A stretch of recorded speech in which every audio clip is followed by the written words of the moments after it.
On connaît tous l'histoire de Pinocchio. Qu'est-ce que j'ai découvert ce matin en me réveillant? Il n'est même pas 8 heures du matin. Et combien de fois j'ai lu en étant petite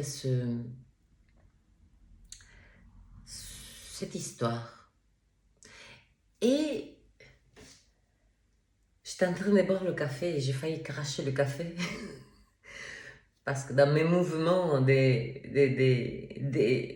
émotions, je me suis dit, mais c'est ça, Pinocchio.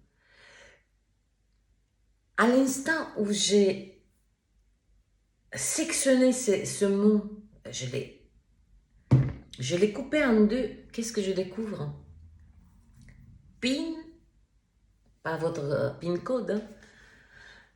Pin, la glande pinéale, et occhio, l'œil, le troisième œil. La glande pinéale, c'est le troisième œil. C'est la glande pinéale qui active le troisième œil. J'ai dit ok. Donc c'est déjà ça, Pinocchio. Et puis j'ai repris l'histoire. Et c'est quoi l'histoire? C'est un bonhomme qui n'a pas d'enfant, en fait, et qui va s'amuser à jouer aux apprentis sorciers. C'est-à-dire qu'il va créer une marionnette, ce que nous sommes aujourd'hui, la masse, c'est une marionnette. Elle n'est pas au pluriel, nous sommes une grande marionnette. Puisque comme nous sommes unis et connectés entre nous, donc, quand il y en a un qui est manipulé, l'autre, bon, il va un peu résister, mais on finit tous par être manipulés d'une manière ou d'autre dans nos vies. Et donc, il met, en jouant aux apprentis sorciers, ça ne vous rappelle pas quelque chose? Aux apprentis sorciers, c'est-à-dire que il a commencé sur ce bout des bois et il lui a donné vie. Cette histoire, elle n'est pas anodine et je vous conseille de vous replonger avec cette nouvelle perspective et vous allez être choqué de tous les messages, mais complètement déglingués, qui renferment cette histoire. Donc, non seulement on parle dans le titre Pinocchio, il y a des décennies. Donc, s'il y a des décennies, on parlait déjà de la glande pinéale, mais vous voyez les mots. Dans les mots et de la manière dont on approche les mots, on peut soit toucher la vérité, soit le mensonge, le voile complet. Il n'y a pas d'autre voie. Et donc, ça commence, là, ça commence à devenir intéressant puisque cette marionnette prend vie et il commence à grandir. Ça veut dire quoi? Un bout de bois qui grandit. Qui le nourrit? Il ne mange pas. Il ne fait pas. Et regardez bien, même dans les films, cette manière, au début, comme il le tient, et cette symbolique de le faire marcher, et il est accroché à toutes ces cordes. Les cordes, avec quoi on nous tient, nous, aujourd'hui. Chaque corde représente ce qu'on a mis dans ce monde. La peur, l'insécurité, la décroissance de nous-mêmes, l'éloignement de toute connaissance de fonctionner de manière performante, que ce soit notre corps physique, notre corps mental, notre corps énergétique, notre système énergétique. Donc, si vous vous demandez, mais comment ce bout de bois il a pris vie? Mais grâce à l'énergie. Donc là, dans cette histoire, qu'est-ce qui commence à faire Pinocchio? La glande pinale. Il ne faut pas le voir comme un être ou comme un personnage. Il ne faut pas voir ça. Parce que là, à partir de là, on vous ferme l'accès à ce qu'il y a derrière. Donc, Pinocchio, il commence à mentir. Il commence à mentir, son nez commence à s'allonger. Donc, celui qui l'a créé, il commence à s'inquiéter. Et il prend conscience de ce qu'il a créé. Donc, vous voyez comme c'est parti d'une intention tout à fait humaine, mais l'enseignement dans cette histoire, il y a des choses dans notre existence que non seulement on ne doit pas toucher et ne pas perdre beaucoup du temps précieux que nous avons ici d'essayer de percer certains mystères. Elles doivent rester là où elles sont depuis des siècles et des siècles. Trop de connaissances, ça peut, je dis bien ça peut, embrumer notre esprit et c'est pour ça que tout est à des petites doses. Modération en tout. Modération en tout. Donc, Pinocchio, qu'est-ce qu'il commence? Il commence à mentir, il commence à se faire des amis, mais il s'aperçoit que il est tout le temps déçu. Donc là, c'est pointé les relations toxiques. Là, il sait, puisque il a activé Pinocchio, il a activé son occhio. Donc, il prend conscience, puisqu'il se sent lésé lorsqu'il est déçu. Donc là, il a les mêmes émotions, alors que c'est parti d'un bout de bois. Vous voyez l'alchimie qui s'est produite à travers l'œuvre de ce monsieur qui l'a créé. Donc, la glande pinéale, elle se muscle. Elle se muscle. Voyez-vous, vous allez à la salle de gym ou vous faites du footing, vous faites des activités sportives pour garder votre corps physique très performant, voilà, performance optimale, bien-être, on se sent bien. Mais il y a aussi les centres énergétiques, donc la glande pinéale, troisième œil, vous connaissez. Moi, j'aime bien maintenant l'appeler système énergétique au lieu d'appeler des chakras parce que on s'est aperçu que nous avons buté sur cette chakra, mais nous avons quand même presque 12 centres principaux énergétiques. Et donc, au même titre que vous allez à la salle de gym pour muscler, pour rendre fort votre corps, pour prendre soin de vos articulations, etc., etc., le système énergétique, il doit aussi aller à la salle de gym. Et cette salle de gym, hélas, dans ce monde, il n'y en a pas. personne n'a pensé à créer une salle de gym pour muscler ton système énergétique. Oui, on a des petites brives à travers le yoga, à travers ci. Et je réfléchis, je dis, mais on a besoin de personnes. Tout est dans le souffle. Si vous lisez bien l'histoire, à l'instant où il finit de créer Pinocchio, quel geste fait ce monsieur? Le souffle. Voilà comment on muscle notre système énergétique.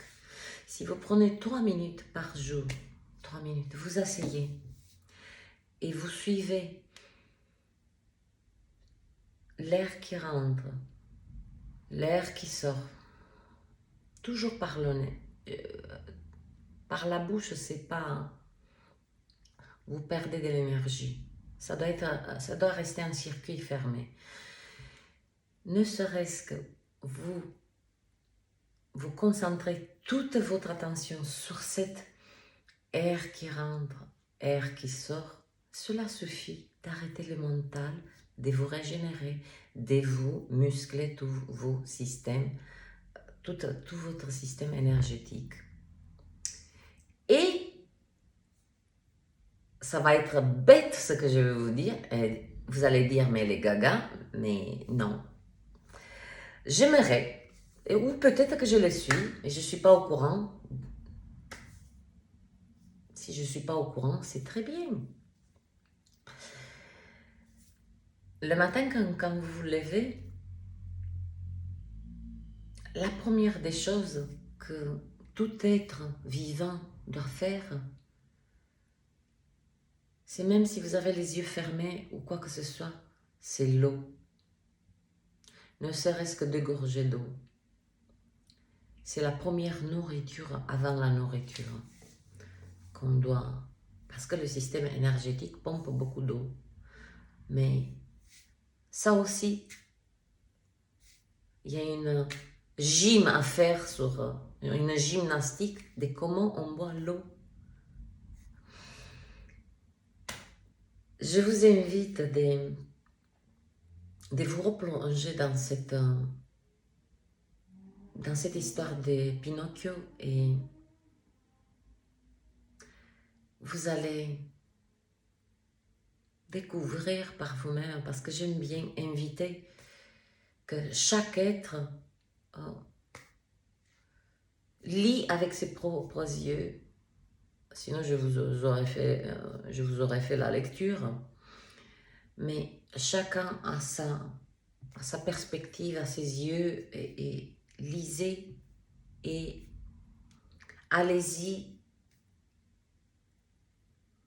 pour extraire une connaissance fabuleuse, phénoménale, mais qui est là depuis des décennies. Pourquoi on n'a pas pensé? Parce que c'était pas le moment, peut-être. Pourquoi moi j'ai eu cet eureka à 6 heures du matin en train de boire mon café? Pinocchio. Pinel, Occhio. Le troisième œil, Pinocchio. Puis j'ai repris toute l'histoire avec cette nouvelle perspective et il y a eu une nouvelle lecture.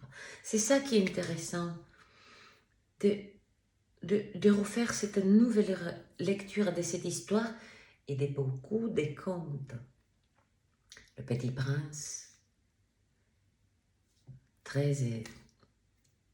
le Petit Prince, pourquoi on l'appelait le Petit Prince tout d'abord? Tout est dans le titre. La première vibration, la première information, elle est déjà... C'est-à-dire que lorsqu'on nomme quelque chose, c'est-à-dire qu'elle englobe tout ce qui est dit dans le livre. Le Petit Prince, c'est l'humilité. Là, on parle de l'humilité, se faire petit. Être petit, c'est être grand. Être petit, c'est être grand, noble, la noblesse du petit.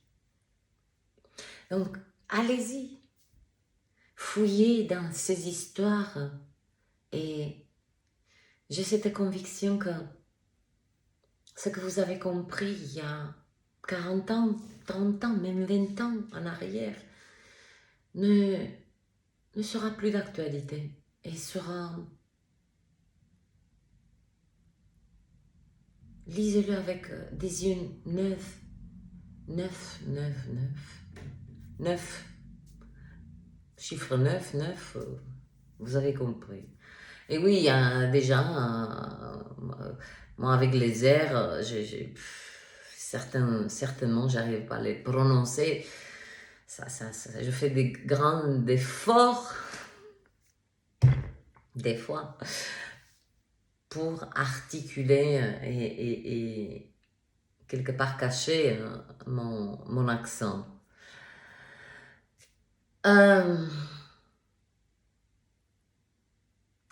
Allez-y, fouillez et n'oubliez pas d'amener votre système énergétique à la salle de gym. C'est tellement facile et non seulement il n'y a pas d'abonnement, c'est illimité. Il est disponible partout, à n'importe quel endroit, à n'importe quel moment de votre journée. Vous n'avez pas besoin de mettre tout ça sur un agenda. À telle heure, j'ai gym. À la salle de gym pour le corps, oui, il faut s'organiser, tout ça. Mais là, il n'y a que des avantages. Pas besoin de s'organiser, pas besoin de payer, pas besoin de... Et on en tire des bénéfices incroyables, incroyables. Muscler votre système énergétique, car c'est lui qui soutient le corps physique, pas l'inverse. On a pensé dans l'histoire de Pinocchio. Comment il prend vie? Quand ce monsieur, il finit de le sculpter, il commence à lui faire les yeux, les cils, lui donne forme. Et puis vient cet instant d'alchimie où, à travers le souffle, il lui donne vie. Tout est là. Vous n'avez pas besoin de vous tordre vos membres, faire des yogas, des positions pas possibles. Tout est dans le souffle. C'est ça, muscler votre système énergétique. C'est-à-dire que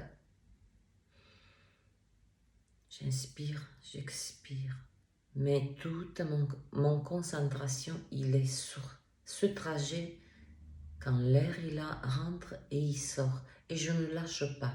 Il y a un focus que sur cet instant. Vous allez vous apercevoir qu'il y a peut-être un avion qui est passé, vous ne l'avez même pas entendu. Parce que le focus est tellement... Si vous faites ça 1 minute, vous imaginez, vous foutez la paix pendant 1 minute à votre esprit, il se régénère, votre corps physique, il se régénère, vous vous sentez comme si, putain, là je suis partie, je vais faire la fête toute la nuit. Mais c'est pas grâce à votre corps. Lui, il a des fonctions précises et il a ses limites. À un moment donné, il faut le déposer, alors que le système énergétique, il n'a pas cette limite de le déposer.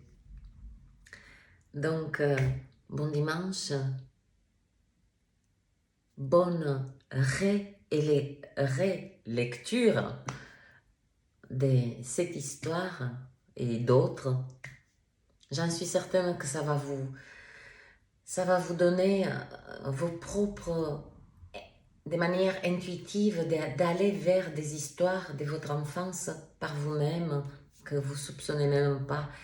Laissez-vous guider et laissez-vous porter. Et c'est parce que c'est le bon moment de les lire, de les relire avec des une autre perspective. Voilà. Et par contre, je sais que j'ai un certain âge, mais inutile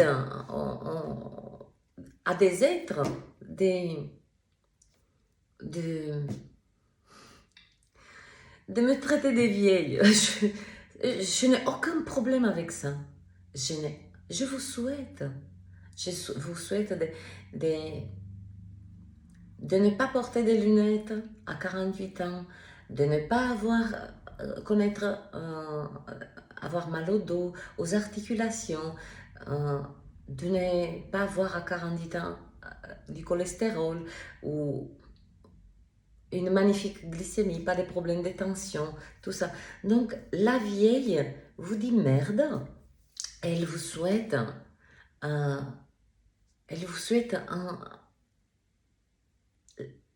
une santé magnifique au même âge que moi. Et parce qu'il y en a beaucoup qui sont partis sur le mauvais chemin à 30 ans. Je me mets à côté de vous. On se met à poil et je pense que les rôles s'inversent. Je n'ai aucun problème, mais vous êtes trop focalisé surtout quand je touche des sujets, vous pensez que vous me déstabilisez ou quoi que ce soit. J'adore, regardez là, je fais une vidéo sans maquillage, sans rien. Je me présente toujours devant vous tel que je suis. Mais je n'ai rien à carrer de ce que vous voyez, vous. Pour moi, ce qui est important, c'est d'exprimer et de toujours transmettre des nouvelles perspectives que je capte, que je comprends, tout simplement. Qu'est-ce que j'ai à foutre de ce que tu penses de mon apparence? Oula, j'ai dépassé ça moi. Ouh, je vous le souhaite. Mais quelle paix! Mais quelle paix! Mais quelle paix! Vous imaginez? Tout le temps qu'une femme passe, mais même un homme, par jour, mais bout à bout, entre le maquillage, le brushing, l'anti-cerne, je n'ai jamais mis des... Comment on appelle ça? Je ne sais même pas comment ça s'appelle. Mascara! Ouais, jamais mis des mascaras, jamais mis d'anti-cerne, jamais... Voilà, je mets une simple huile d'amande le soir. Voilà, et après... Je suis bien comme ça, je suis bien comme ça. Je m'en tape des... Donc, ça ne sert à rien de vous donner de la peine, c'est là où je voulais en venir, de mettre des commentaires désagréables, parce que je filtre votre énergie, non seulement, et je ne laisserai jamais, parce que ma chaîne, que vous comprenez, ma chaîne, si vous prenez le mot chaîne, c'est un canal. Donc, je veille que ce canal, cette chaîne, reste propre, reste fluide, et jamais j'approuverai des commentaires qui se baladent, même ceux qui sont trop flatteurs me dérangent. Et je ne les affiche pas. Parce que je peux moi-même tomber dans cet ego flatteur, tout ça. Donc je prends mes précautions, que ça soit dans un sens ou dans l'autre. Vos commentaires, vous vous dirigez en fait quand vous écrivez, c'est à vous-même que vous écrivez. Quand vous me traitez des vieilles, des folles, des perchées, des si, vous vous dites à vous-même et à votre cœur, à votre esprit, je suis moche, je me sens vieux, je me sens vieille peut-être, j'en sais rien qui se cache. Je suis pas bien dans ma tête. C'est à vous-même que vous écrivez tout ceci, c'est pas à moi. Pour m'atteindre, moi, Vous devez être face à face à moi. Très près de moi. Moi maintenant, je veux dire, la beauté, que je suis moche, que je suis belle, qu'est-ce que je m'en tape? Mais je vous souhaite d'arriver dans cet espace où vous ne vous souciez plus de votre apparence sans pour autant être négligé. Très important. Bon dimanche et